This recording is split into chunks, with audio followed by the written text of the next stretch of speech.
Well, welcome back. We're continuing along in our series on Matthew, and we're on chapter 7 now. So we're 7 weeks into this, and that means we're right in the middle of the Sermon on the Mount. So we're going to catch up a little bit, see how we got here, and then we'll dive right into chapter 7 of the Sermon on the Mount. Lee, you want to tell us a little bit about what's come up that's led us to this place in the sermon so far? Yeah, Matthew is just full of the teachings of Jesus, well balanced with the miracles of Jesus, but lots and lots of teachings. And the first big teaching panel comes in chapters 5, 6, and 7, straight through teachings. And it's called the Sermon on the Mount. And it begins with Jesus focusing his teaching on his disciples. But by the time we get to the end of chapter 7 here today, we're going to see that crowds had gathered.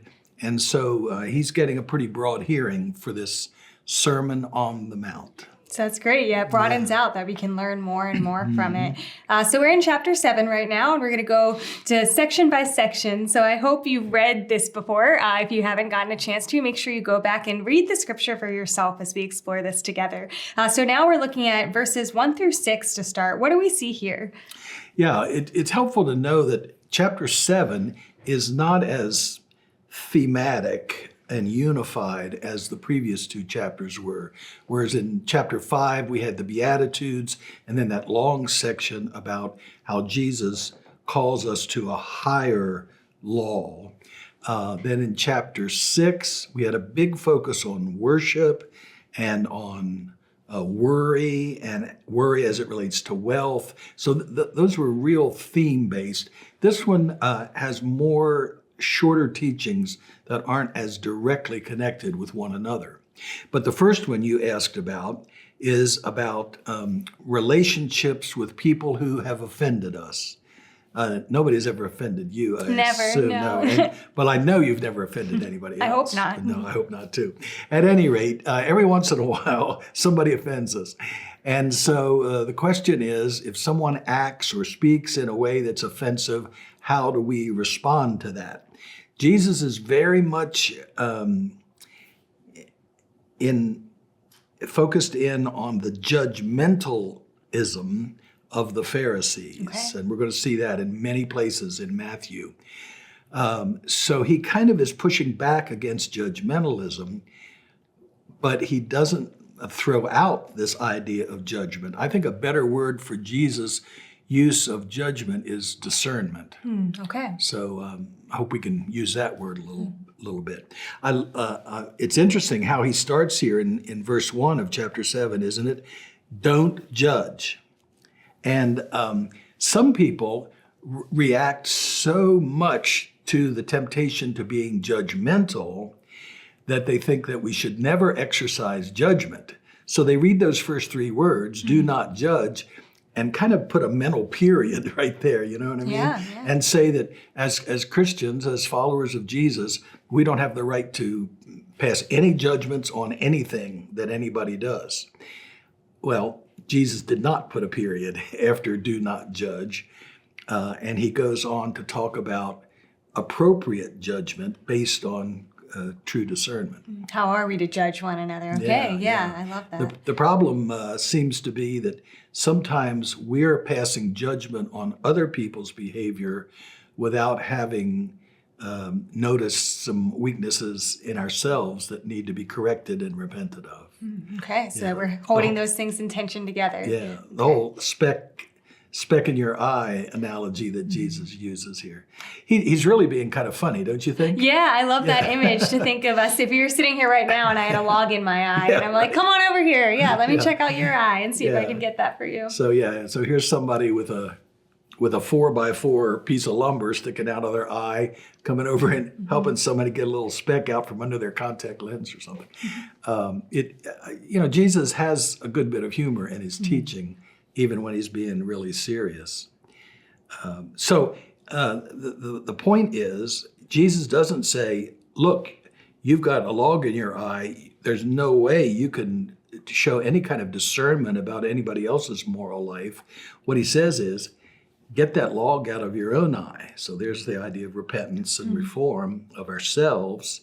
And then he goes on to say, and then you can help them take the speck out of your own eye. So you still can help them. You can still notice that. Yeah, so he has a positive view of judgment that that I'm calling discernment there. It's just plain hypocritical, Jesus says, to try to help someone else's sight problem when we ourselves are blinded. Yeah.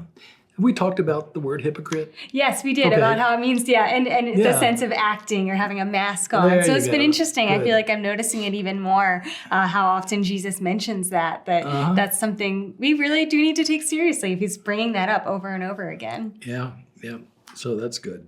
So discernment allows us to know, when to step in and speak a word of correction to someone else, how to do that appropriately and humbly. It also, according to verse 6, discernment allows us to know when and how to share the good news with others. And sounds like sometimes Jesus says, you know what, people are just going to reject you, and just be prepared to move on.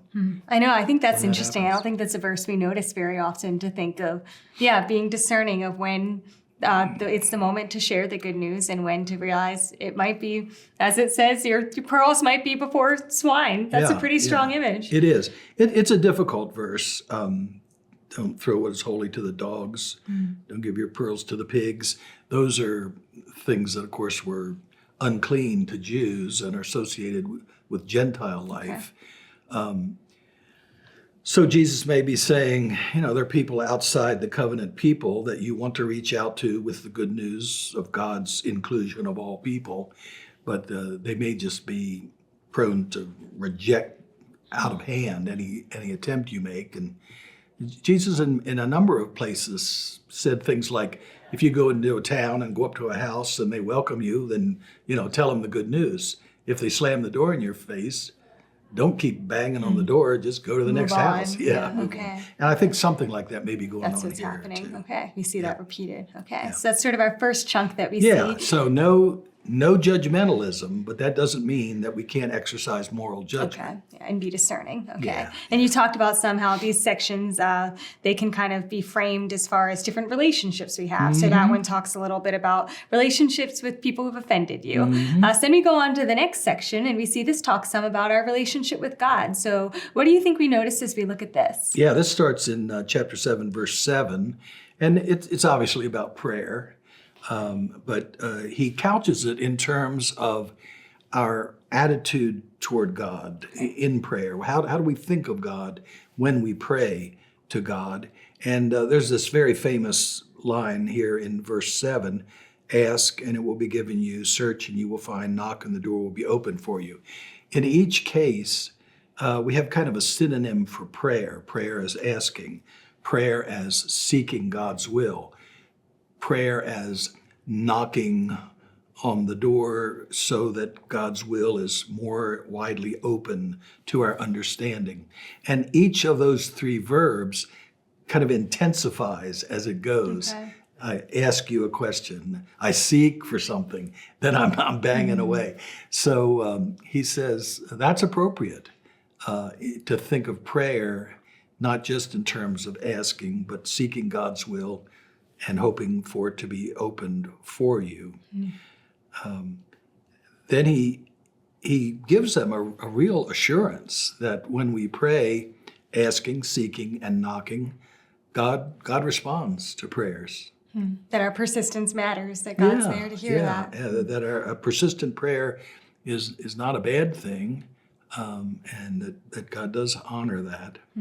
Then he uses an analogy between human behavior and God's behavior in response to requests. This comes in verse 9 and 10 and 11.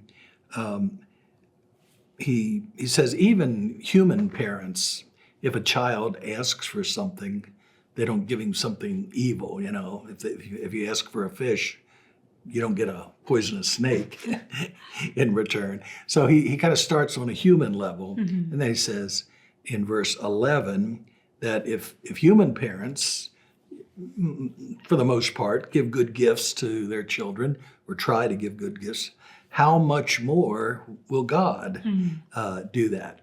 And that how much more we've just learned recently, haven't we? Yeah, we were discussing that you said it's connected to rabbi, the way that rabbis would teach. Is that right? It is, yeah. It seems to have been especially that the Rabbi Hillel seems to have been especially fond of this.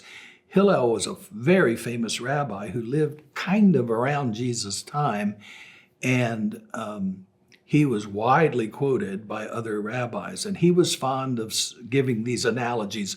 Well, if human beings do such and such, how much more so will God do this? So it was a real pattern in rabbinical teaching in Jesus' day, and Jesus seems to have adopted that. Jesus was, in fact, a rabbi, a teacher. He was teaching, yes, he was. So he uses that analogy of good gifts from God as if God were a kindly parent. And we talked about that image a little bit, and I think one of the previous weeks, how that's a way that we can think of God as a father, but we don't want to be contained to that. So I love how that phrase, how much more, kind of frees us from that to think of, hopefully you've had an experience with a loving father or parent giving you a gift maybe, or wanting to bless you in that way. But whatever our own human experiences are, that we recognize that God is so much more than that, and how much more will God want to bless us and be with us and love us in that way.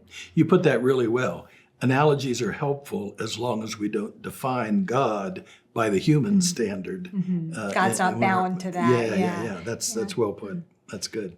So that's what we see in that little section That's there, the second verses 7 one. through 11. And then we go on to verse 12 next, and that talks some about our relationship with others. So it's such a short little verse, but I think there's a lot to it. Tell us more about that. Well, this is one of the most famous passages in the teachings of Jesus. Everybody has heard this. Quote it all the time. People quote this, even if they don't know it comes from Jesus or from the Gospel of Matthew or from the Bible, for that matter. But it does, and it begins with the words "in everything," and that's pretty important, because what it means is, in every situation of life, we should respond in this way, doing unto others as we would have them do to us. Isn't limited by circumstances. Jesus is saying that this is a principle that we should be following. Without exception. Yeah, without exception. This was a really common moral teaching all across the ancient world. Okay. Jewish rabbis were quoted as saying things like this in their instruction, and even pagan moral teachers who are trying to teach people to be good to one another, even if they had no notion of God or if they believed in many gods. This was very common. But so far, at least, in every place where this teaching has been found, in Gentile writings or Jewish writings, it's always been in the negative form, which would be, let's see, how would we say it? Don't do to others what you don't want them to do to you. Oh, so almost in a revenge type of way? Or what would that mean to people? Don't do to others what you don't want them to do to you. Yeah, so if you're tempted to start doing something to somebody, maybe to get revenge or to get them back or whatever, and then you think, would I want them treating me that way? No. Okay. Well, then maybe I better not act toward them that way. Okay, yeah. So that's kind of the mindset. I won't be rude to this person because I wouldn't want them to be rude to me. There you go. Yeah, that's good. And there's nothing wrong with that teaching, but it's just interesting that Jesus' version of it, he didn't exactly invent this principle, but his version of it is positively stated. And so far as we know, he was the only ancient teacher of morality to couch this in positive terms. Wow. So do unto others, act toward one another in a way that you would like others to act toward you. I think that's interesting, that do, because what that suggests is that morality is proactive for Christians. It's not reactive. It makes a big difference. I Yeah. think so, yeah. So we don't just wait and decide how we're going to act on the basis of how other people are treating us. We act toward others. So anyway, I kind of like that proactive. Yeah, I think it raises the bar, which fits a lot with what we talked about last week with how the 10 Commandments kind of changed. We saw a few of them. The bar was raised a little bit. It's no longer, I'm going to do the bare minimum and not be a jerk or whatever it might be. But yeah, wow, to really think of what does it look like to treat people how I'd want to be treated. Well, I'd want so much more than someone to just not be a jerk to me. So that really it's a flips it on beautiful its head. teaching. And Jesus takes it so seriously that still here in this little verse 12, he says, this is the law and the prophets. If you want to sum up everything that we read about in the law, which includes a lot of instruction for how we should treat other people, or the prophets, which includes even more about how we should treat other people, he said this would be a good summary statement of biblical morality. Even the 10 Commandments, the first 4 of the 10 Commandments are about our relationship with God. Okay. But the latter 6 Or are with about other people. Yeah. So in a way, this do unto others kind of sums up the second half, the larger part of the sermon of the 10 Commandments. And the prophets are full of instructions like this. Micah 6:8 comes to mind, beautiful. What does the Lord require? We do justice, that is, we act justly toward one another. We show mercy, we're merciful toward one another. And we live in humility, we walk humbly before our God. Yeah.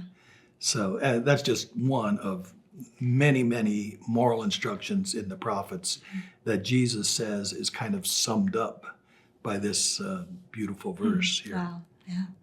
So we see that one, just all of that coming from verse 12. And then you go ahead on to verses 13 through 14. This takes us more to our relationship with Jesus again. What do you see here? What do we want to notice as we look at this image of there's a gate that's narrow and a gate that is wide? Yes, and there are not only 2 gates here, there are 2 roadways. That's true. 2 Okay. paths. Yeah. 2 paths, because verse 13 goes on to say, the road is easy that leads to destruction, but it's hard that leads to life. And this is a bit of a head scratcher in a way. Okay. This teaching, people have interpreted this pretty differently at times. One idea is that, well, the question is, what makes the gates so narrow and the road so hard?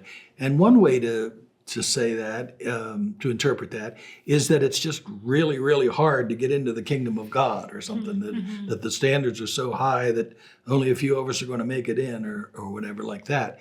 It becomes kind of a critical, negative teaching. I've got kind of a different take on that, and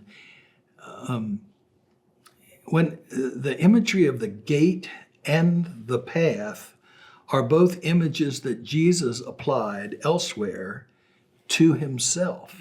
Okay. So in the Gospel of John, he says the sheep in the sheepfold have a gate, and that gate is me.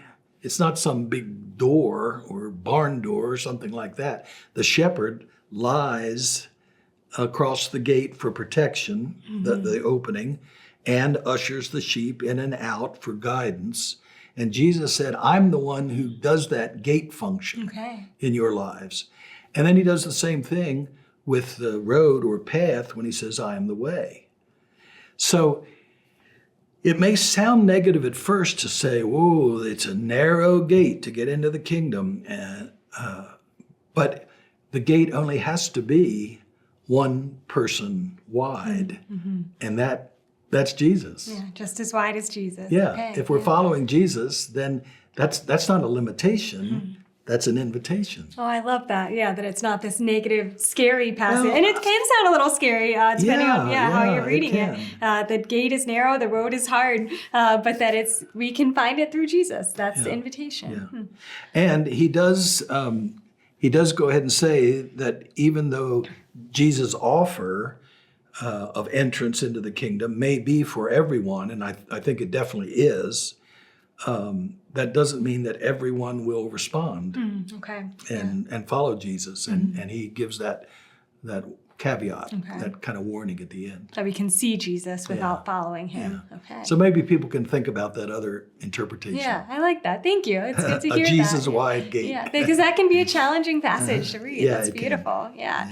And then we keep going with, there's so many different images in here. So verses 15 through 20, more images, 2 trees and 2 fruits. That definitely brings a picture to our minds. What comes to your mind for that one? Yeah.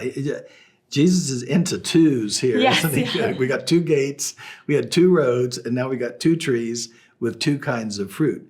Here, he's talking about relationships with teachers. So we've had relationships with people who offend us, relationships with God, relationship with others in general, relationships with Jesus, and now it's with teachers. And Jesus is concerned about false teachers, or as he calls it in verse 15, false prophets. And this was a problem in Judaism of Jesus' day and before. And the New Testament makes reference to false teachers and false prophets in the church as well, that Jesus may have been anticipating. These false teachers are hypocritical. They're not just wearing masks, they're wearing full body costumes, right? They're sheep in their wolves, they're wolves in sheep's clothing. Inwardly, they're ravenous wolves, he says. And then the main point here is in verse 16. You will know them by their fruits. And it's interesting the way he jumps metaphors here. He's talking about sheep and wolves. So we think we're in a shepherd context, and then all of a sudden we're in a farming context, raising fruit. That fruit concept is a steady theme throughout the New Testament, isn't it? Yes, we see that in so many different places, just talking about that we know people by their fruit. It comes up in other places in Jesus' teaching, but also throughout the rest of the New Testament. So this would be a good place to remind you who are watching that I do hope you've kept up some with our reading guide that you can pick up at FCC or access it online at fcc-jc.org/Matthew. And if you look at this week, we're on Matthew 7. One of the passages you'll read kind of to align with this one is Galatians 5:19 through 26. And that's a passage that talks about the fruit of the Spirit, but it also talks about the fruit of the flesh. And it kind of has this list where you can tell what it looks like when you're bearing good fruit and when you're bearing bad fruit that's destructive and bad for other people, bad for yourself. And I just think that image is so powerful as we think about what it looks like to live in line with what we say we believe. Kind of, again, coming back to that hypocrite idea of, are we actually living out in the way that, we believe what we say and we're going to treat people that way, or we're following Jesus and we're actually going to follow Jesus and have that flow out of us.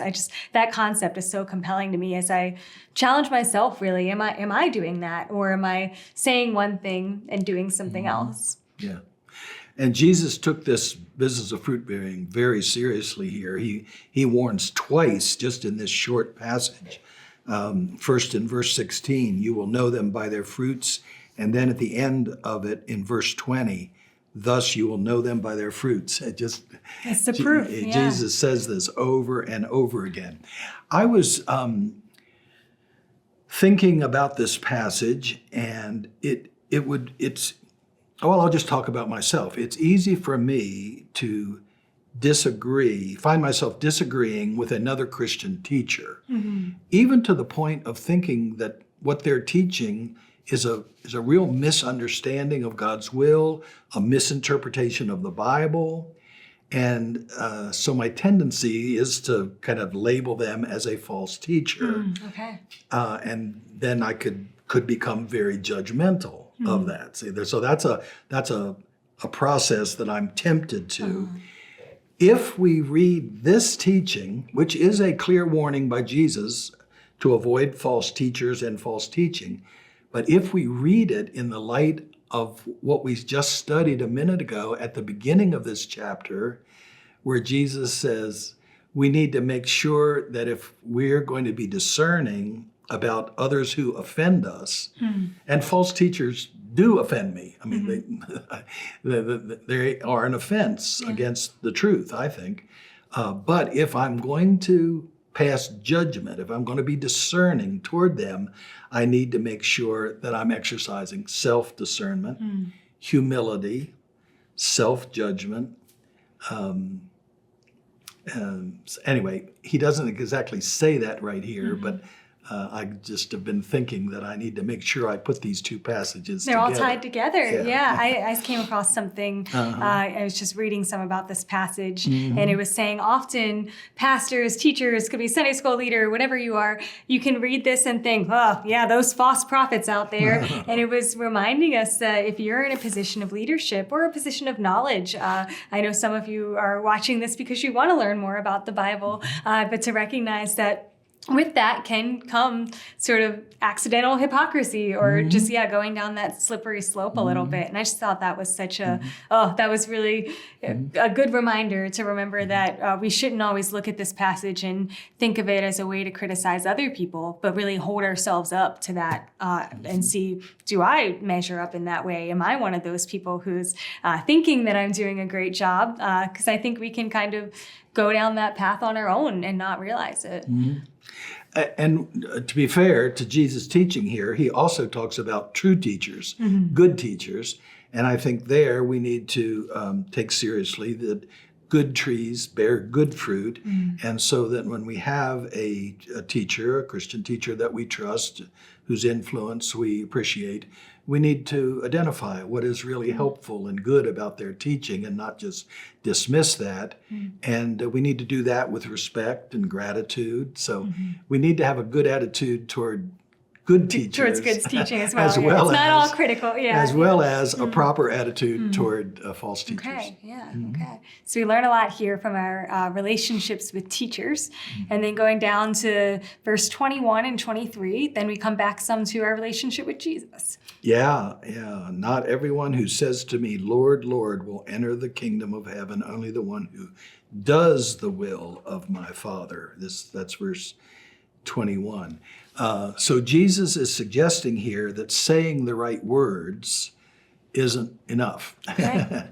And in fact, even using the right titles for Jesus isn't enough for him if it doesn't also include following the way of Jesus, obeying the instructions of Jesus, and that doing and saying and doing, hearing and doing, that's going to be an important theme throughout Jesus' teaching. We're going to come back to it before we're finished chapter 7. Yeah. And it turns up in the teaching of later Christian writers in the New Testament. Yes, one of the passages, again, that you'll read, I think it's James, talks some about what it looks like to say that you're acting in one way and to not do it. And it's this powerful image of if you were to look in the mirror and then totally forget what you looked like. And I really like that, thinking of if you were to hear commands and act like, cool, that's great, and then turn away and totally forget them, like let them fly out the window, not even do anything about that.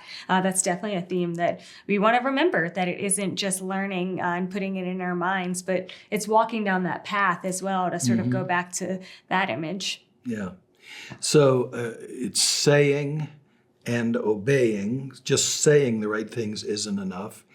And Jesus even says doing the right deeds isn't enough. Okay.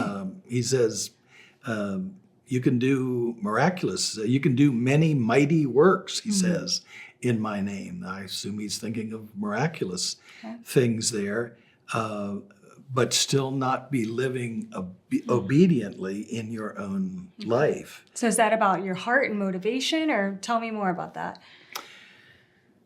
Well, I think it's possible for believers to do very powerful, important things in terms of teaching and preaching and serving and ministering to the needs of others. These are all good things. Jesus doesn't discount them. He says they're mighty works in my name. But there's another part to our life that has to do with the heart, as you say, the way we live obediently before God. And he says these two things have to match up, our outward service and our inner self and relationship with God. Okay. Yeah. Both need to be attended to. Okay. That makes sense. Yeah. Yeah. And then we go on down to, I guess this is sort of our last section of teaching in the Sermon on the Mount, verses 24 through 27. So talking about building a house on a rock. And I just think this image again is powerful. So many good images here. The idea of the rains fell, the floods came, the winds blew and beat on that house, but it did not fall. And comparing that to anyone who hears these words and if they're acting on them or not. So yeah, what does that image say to you? Yeah, this is kind of an extension of what we just talked about. Okay. We're dealing with it separately, but it kind of flows out of it. In the previous verses, 21 to 23, Jesus talked about the problem of saying the right words but not doing the right things, and about doing the right things but then not living obediently within our inner spiritual lives. Here, he's talking about the interplay between hearing and doing. Okay. So he says you can hear all the right things. You can hear these words of mine, my teaching, and nod your head and absorb them, and maybe even memorize them, and to know the teachings of Jesus, so you can hear them. But if you don't absorb them and have that form the basis of the way in which you act and relate to all other people, then something is missing. You have the wrong foundation. Yeah, okay. It's not enough. Yeah. So here the analogy is a powerful one about building your house on rock, that is a firm foundation, or building your house on sand. And in that climate where Jesus lived, there was plenty of both. It wasn't the Sahara Desert, but it was. There were plenty of places where it was sandy and unstable. And so what Jesus is talking about here is the wisdom of a life based on a solid, stable foundation, and the foolishness of a life based on a weak or shifting foundation. Elsewhere in the New Testament, Jesus is connected to the idea of foundation. Okay. The cornerstone analogy from the Old Testament is applied directly to Jesus in a couple of places. And the cornerstone was not something, in modern buildings, a cornerstone is about like 5 feet up on the corner of a wall, and it's a kind of a meaningless stone. It's just symbolic. Sort of like decoration. Yeah, it's symbolic. It's got a date on it, and it's hollow, so it's not all that strong. Yeah. And it's got, commemorative stuff in it. I've seen in 2 different buildings, one the church where you and I went to the same church. That's true. In Maryland. I guess so. We did, yeah. at Mountain Christian Church there. I've seen the cornerstone taken out of the corner of the old church before it was moved up the hill. Oh, wow. That's It was taken out. And I thought, I was only an 8-year-old kid, 7 or 8 years old. I thought, holy mackerel, the church is going to fall down. We're going to live out this image. Nothing happened. It just pulled out the cornerstone. Okay. Now that's so not that type of cornerstone. Not that kind of cornerstone.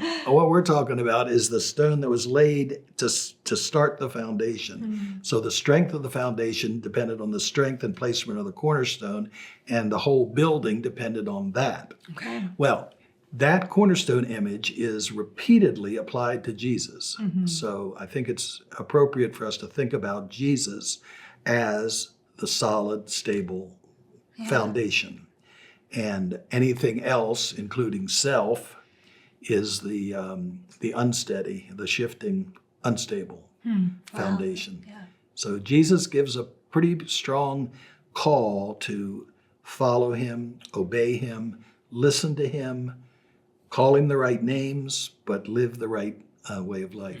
And I love that applies so much to the rest of the sermon that we've been talking about over the last few weeks. We talked about worship and what we're ascribing worth to in one of the chapters. So to think about, what is our cornerstone? Is it ourselves, who I am, my reputation or my skill set?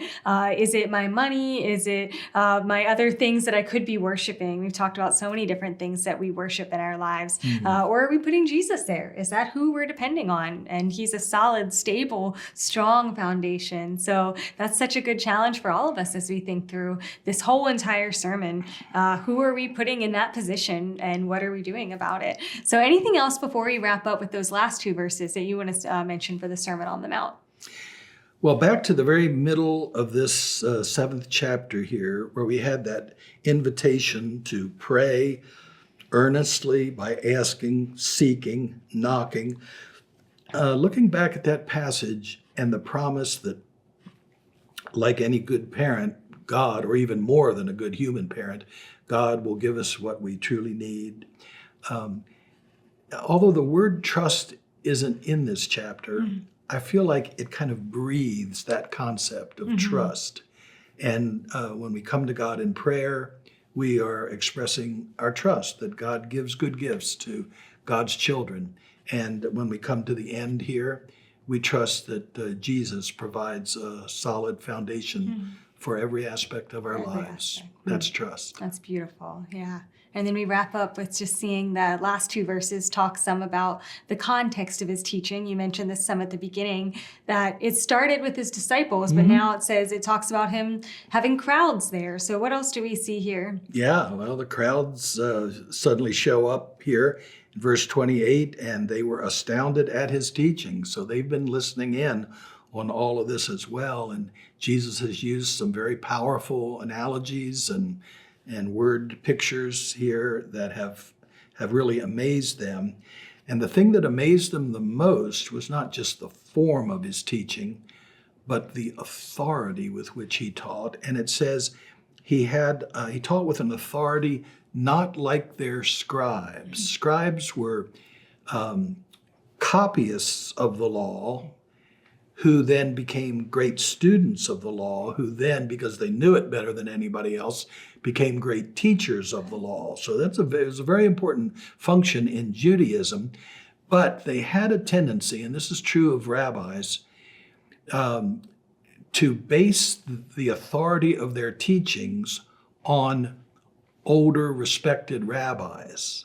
So, for instance, when you read some of these writings of the ancient rabbis, they'll say things like, well, it says in Exodus such and such. Now, Rabbi Shammai says that means so-and-so, but Rabbi Hillel says that means something else. And Rabbi Akiba said, all of their teaching was quoting some other person. And it may have been good teaching, it may have been accurate even. But the thing that amazed people evidently about Jesus is that he didn't quote Rabbi Hillel or Shammai or Akiba. Yeah. He just spoke with his own personal authority as what he was, the Son of God. He had his own teaching, and that it was they should listen to it and hear it. Yeah, wow. Well, it's just such an incredible sermon for us to spend all this time with. It really is worth all 3 weeks that we've been spending into this. And I think as we wrap up here, just the thing that I hope we can all take away is that reminder of who is Jesus? Who is Jesus in our lives? Who is he in your life? And is he having an impact on your life? Not just saying he's the cornerstone of our lives, but are we acting in that way? Could people see the fruit that's coming from our lives? So spend some time with this passage this week, dig into it, and think through a little bit of what is the fruit of your life. I hope you'll join us next week as we continue on in this journey.